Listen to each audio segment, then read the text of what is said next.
Hey guys, so I wanted to make a video on COVID. I feel like it's not getting as much attention in the media, so I felt like I could make a really quick video to go over some of the different data points that we're seeing out there, the different strains of COVID and how many cases there are, and cases are actually going up, so we got to pay a close attention to what's going on out there. So I want to take a look at this graph and compare the slope that we're in now to other slopes that we've been in previously. They're all slightly different, and all of these represent different variants and different stages that we were really in the pandemic phase, from lack of testing, as seen here, different slopes and velocity of cases, as seen here in January 22nd of 22, and just the sheer volume of cases. We can also look at the how many hospitalizations, how many people were vaccinated at that time. And I want you to pay special attention to the red line here, which is the 7-day moving average, and how it compares to each different graph.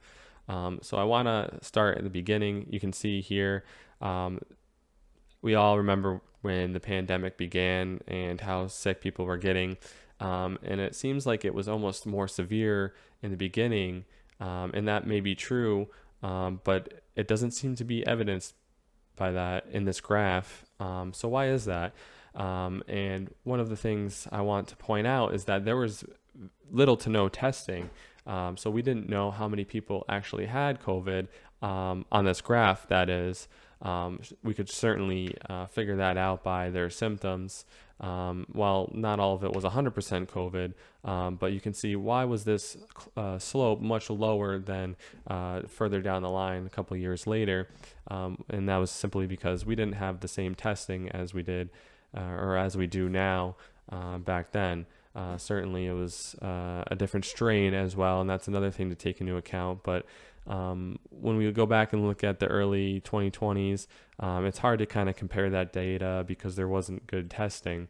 So I want to go now to 2020, and you can see much more cases, not quite as much as when you look at 2022, and that may be testing, but the amount of cases are almost, and I wonder if it's almost the same, because although the peak wasn't quite as high, you can see the area under the curve is quite significant, and actually it might be more in this curve compared to this one here.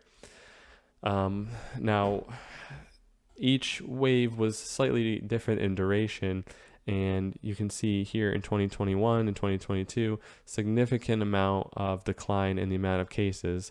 Not only was this a different variant that caused this decline here, but we also had increase in vaccination rates.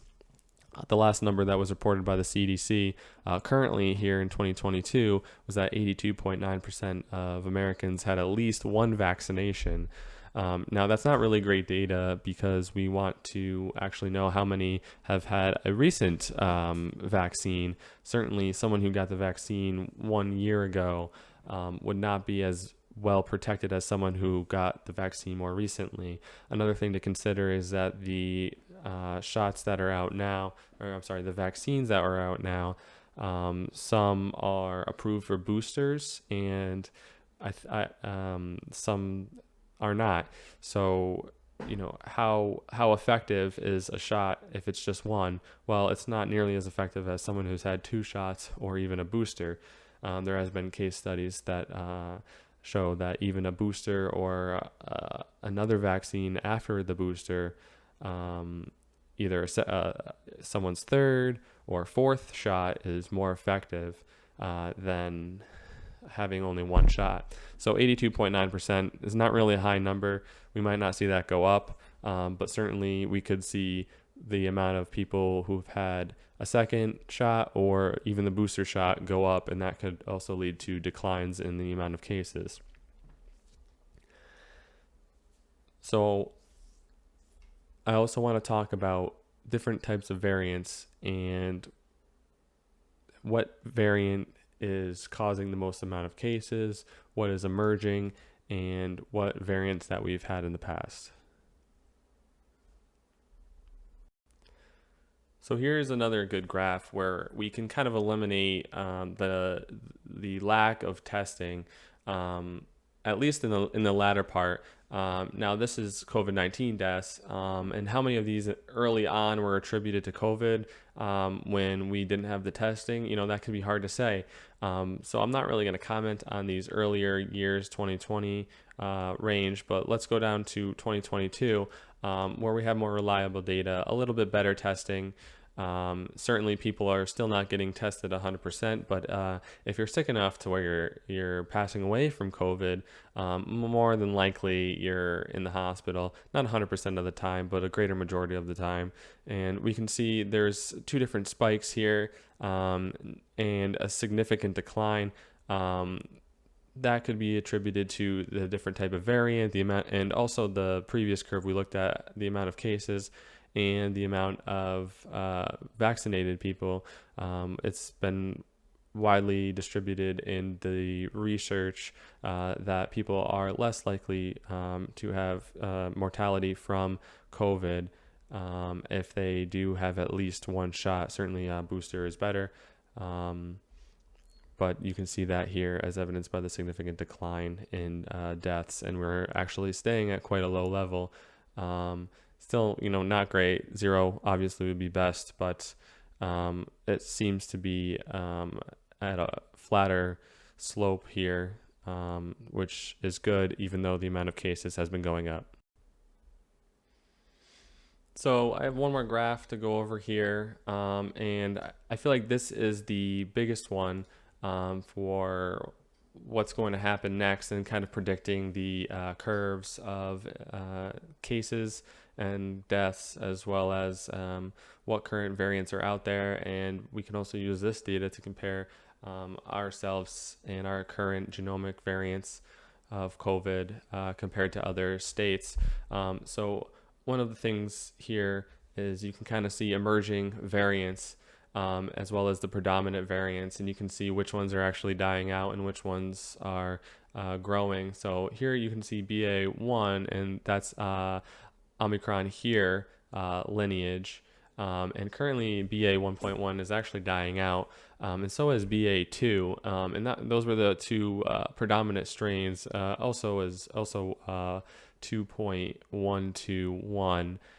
With all these variants, at some point people are going to start losing track. I know I am. There's at least 1, 2, 3, 6 strains of Omicron here.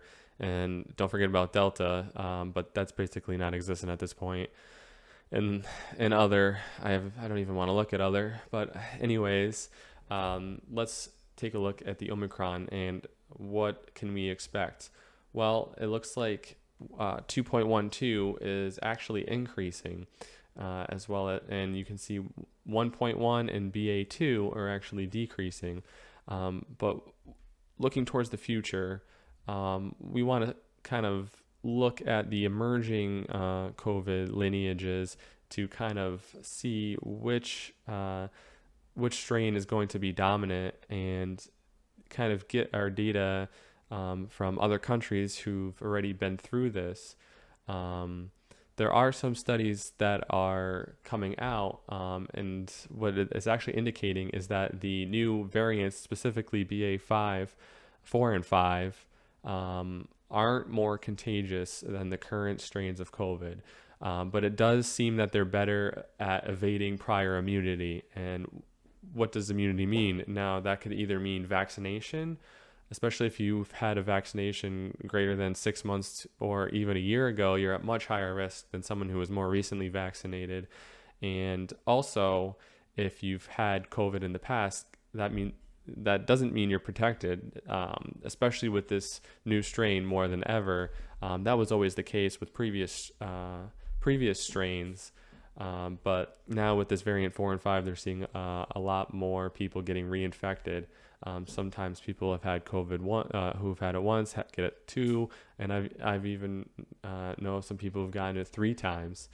And that could be BA5 that's currently circulating. It's already all throughout the country. You can see east to west coast. It's already completely spread through the United States. So the big question is, what will we see in the death rate? And again, these limited studies that have come out with these previous strains, there's no indication that there's any change in severity of BA4 and BA5 compared to previous lineages. The studies did show that vaccinated people were better protected, so they may have lower death rates. The vaccines that we have now are still going to be the ones that we need to use. I know they're working on vaccines to treat every single strain, and let's hope they just come out soon, because it looks like COVID's been continuous with the amount of variants that it produces, and it's been pretty much constant waves of COVID with the different strains over the past 2 years. So hopefully this video was informational for you, and encourages everybody to get vaccinated, because these strains, they just keep coming one at a time. They keep hitting us, and if we just have one vaccination, if we have 80% of people with one vaccination, it's just not good enough. We need two, and we all need to be up to date within 6 months to a year. And it's going to turn into just like the flu shot. You get your flu shot once every year, and you get the COVID shot. Let's just hope they can come out with a shot that treats every single strain. Other than that, I hope this video helps. See ya.